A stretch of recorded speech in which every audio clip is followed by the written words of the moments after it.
In this PowerPoint, we'll review scientific notation as a method for dealing with really large or really small numbers. In chemistry, we have to deal with both types of numbers, and scientific notation makes that easier. For example, we could represent the number of water molecules in 1 milliliter of water using normal standard notation. And this would be the number. That's a lot of zeros. Alternatively, we could use scientific notation to represent the same number. Scientific notation simply condenses all those zeros into an equivalent power of 10.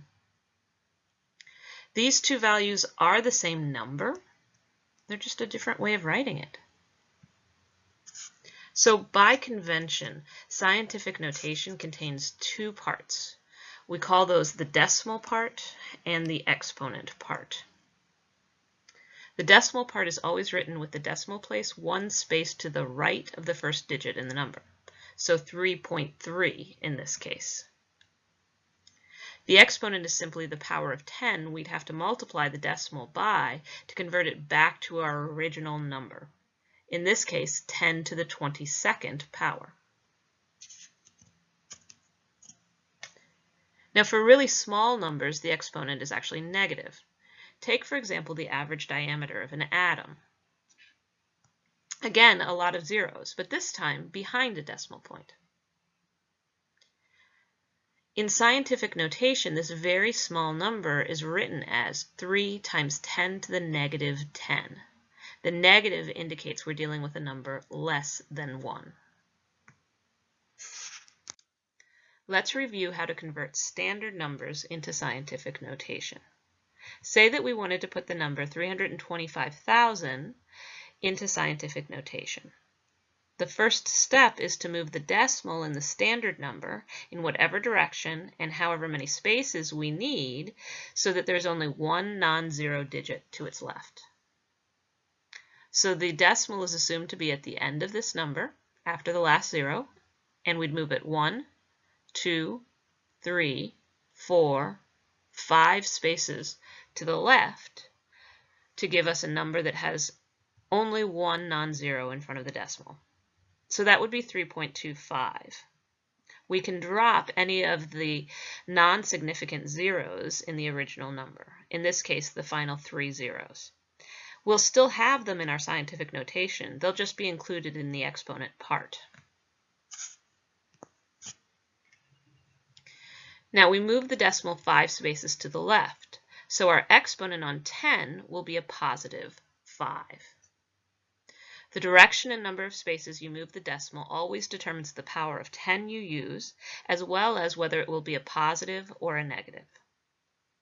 So this becomes 3.25 times 10 to the 5.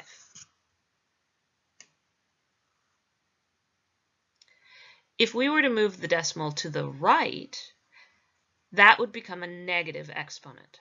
So let's look at an example of that. Let's convert 0.00056 into scientific notation.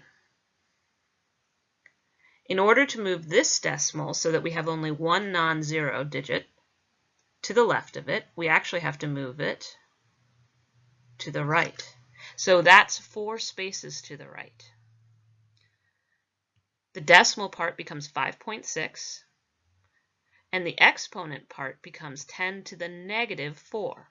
Negative since we moved to the right, and 4 because we moved 4 spaces. So in both these examples, we dropped the non-significant zeros in the original number from the first part of the scientific notation, from the decimal part, that is. We didn't lose them in the number overall. They're still there as placeholders in the exponent part of the number. In this manner, scientific notation can actually clarify the digits that are significant from those that are just placeholders in any particular number. By convention, all digits in the decimal part of a number written in scientific notation are considered significant or measured. The exponent part is always considered the placeholder or not significant. For example, this number has 2 digits in the decimal part, 3.3. Both of those digits are considered significant. This number is considered to have 2 sig figs. If there's a 0 in the decimal part of the number, it's considered measured and you count it as significant. All digits in the decimal part of a scientific notation, whether they are non-zero or a 0, are considered significant. This number has 3 significant figures. 1.00, we count all of those digits, including the zeros.